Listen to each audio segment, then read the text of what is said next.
Bienvenue chez Norbert BTP Informatique. Ici dans cette vidéo, j'ai décidé de t'expliquer comment réaliser une toiture à pan unique à travers ce petit bâtiment que nous avons ici.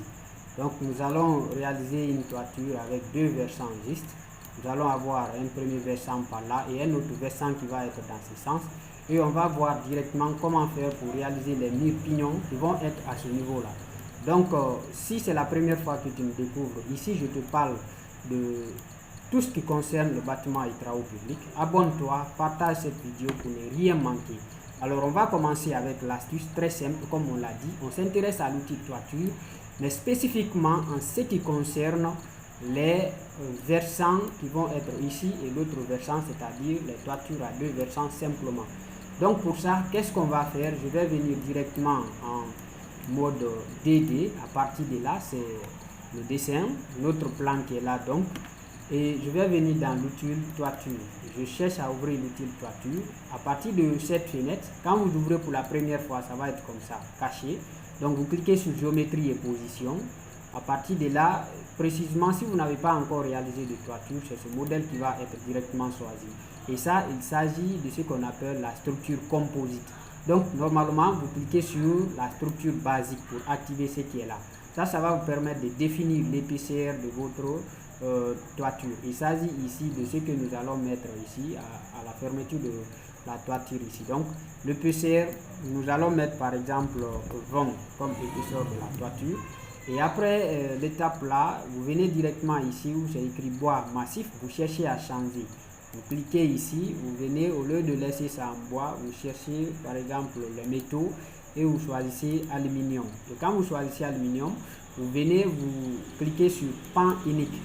Lorsque vous prenez pan unique ici, vous cherchez maintenant à voir à zéro projet parce que j'étais à partir de RDC. Donc à partir de zéro projet ici, je vais chercher à changer. Donc ici, là, la valeur que je vais placer ici, automatiquement, la même valeur peut être placée à ce niveau. Donc, même ici, je mets par exemple 300. Pourquoi 300? Parce que le mur que j'avais avait une hauteur de 3 mètres. Donc, en centimètres, c'est 300. Donc, ça va me permettre de mettre directement la toiture et que ça soit posé directement sur le mur. Donc, quand vous choisissez ça, déjà, vous venez, modèle aussi, quand vous cliquez, vous avez la possibilité de choisir le type de toit que vous voulez. Donc, il y a le type de toit à ce niveau-là. Ça, je vais vous laisser faire ça. Donc, moi, je vais laisser ces types de toit par défaut à ce niveau. Donc, ici encore, vous allez voir ce qu'on appelle l'angle d'inclinaison de ce pan qui va être à ce niveau. Donc, ici, là, par défaut, nous avons les 20 degrés. Si vous voulez, vous pouvez augmenter tout comme vous laissez tel. Pour le moment, moi, je vais laisser tel. L'objectif, c'est de savoir ici comment réaliser ces deux versants. Donc, quand vous finissez de faire ce paramétrage qui est aussi simple et très basique, vous cliquez sur OK. Après, vous venez maintenant à ce niveau-là pour réaliser la toiture. Premièrement, qu'est-ce que vous faites? Vous cherchez à ressortir la ligne de référence. Et la ligne de référence, la toiture, vous vous basez sur l'outil, sur le mur qui est à ce niveau-là. Donc, je vais venir cliquer à partir de l'angle d'ici.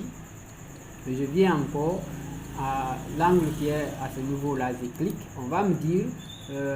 le versant va être orienté dans quel sens? Donc c'est ici, là, ça va être orienté. Je ne sors pas comme ça.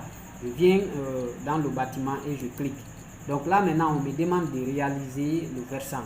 À ce niveau, qu'est-ce que je fais? Je prends ici, à l'angle, je clique. Vous allez voir déjà que la méthode de construction qui est sélectionnée, c'est la méthode rectangulaire. Donc vous laissez comme ça. Si ce n'est pas le cas, vous venez vous cocher. Vous allez constater que vous pouvez maintenant réaliser une forme rectangulaire. Donc ici, vous n'avez pas besoin de venir jusqu'au milieu à ce niveau. Donc vous pouvez venir jusqu'à un certain niveau comme ça, là, juste ici. Vous limitez bien sur le mur et vous cliquez.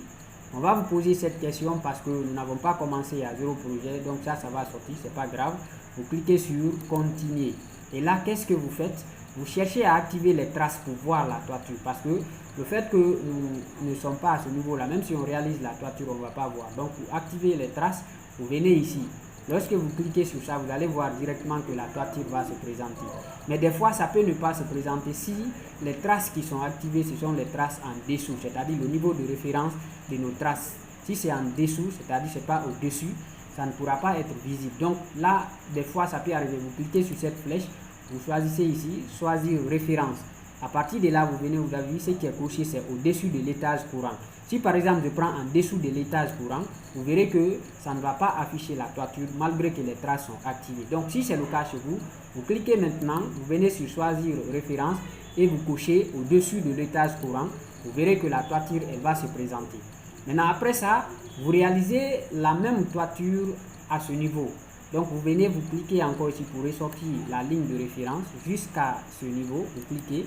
Vous observez aussi dans ce sens, vous rentrez dans le bâtiment ici là et vous cliquez.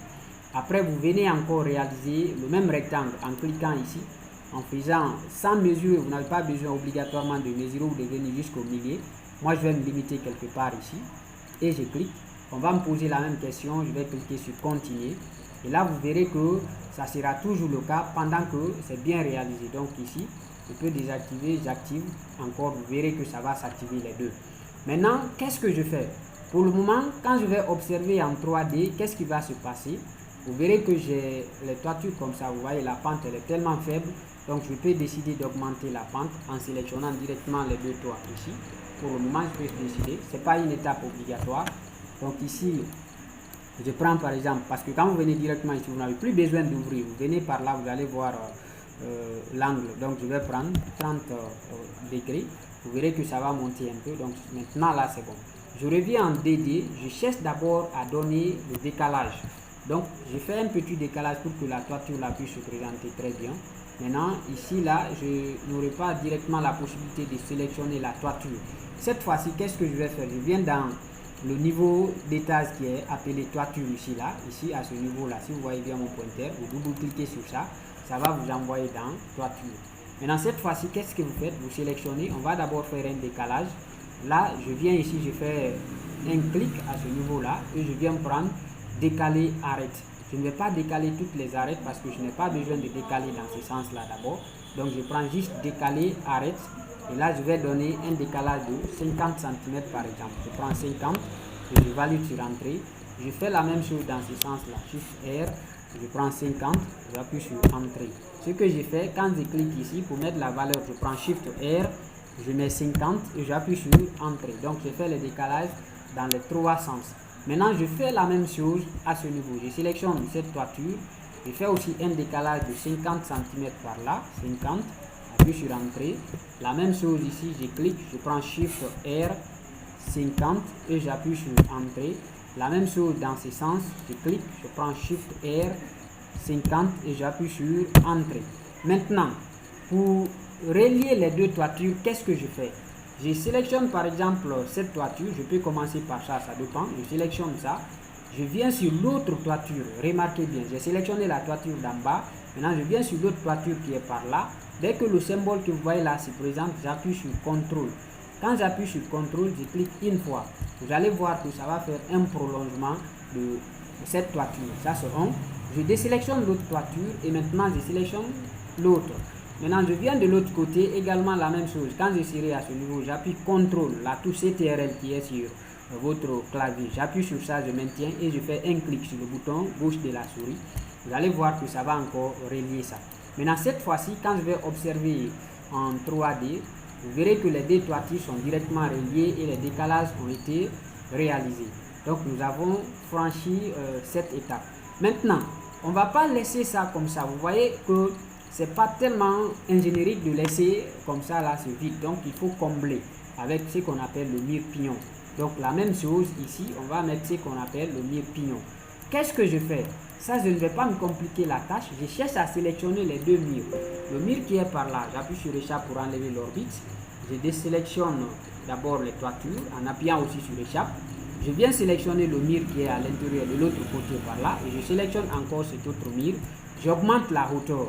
Maintenant, vous allez voir que la hauteur est à ce niveau. Maintenant, si ça c'est caché, vous voyez, vous pouvez dérouler comme ça pour voir tout ce qui est caché. Donc ici, là, je vais venir, j'augmente la hauteur. Je pars quelque chose de 700 comme ça dépend. L'essentiel, c'est pour me permettre de dépasser la toiture. Donc, je vais mettre 700. Donc, ça veut dire que j'ai pris déjà un mur qui part jusqu'à 7 mètres. Vous allez voir que ça va être un peu élevé. Donc, ça dépasse la toiture. Maintenant, qu'est-ce que je fais? Je sélectionne les deux toitures encore. Déjà, les murs sont sélectionnés. Je sélectionne les deux toitures. En les sélectionnant, les toitures sont sélectionnées et les murs aussi sont sélectionnés. Maintenant, pour me permettre de créer directement le mur pion et enlever tout ce qui est en haut, qu'est-ce que je fais?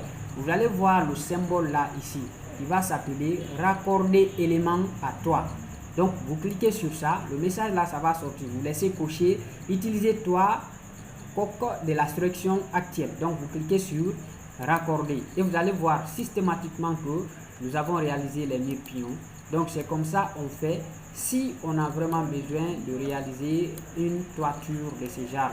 Alors c'est l'astuce du jour, je t'invite à t'abonner, à partager pour aider les autres qui sont dans ces besoins. Merci et surtout porte-toi bien.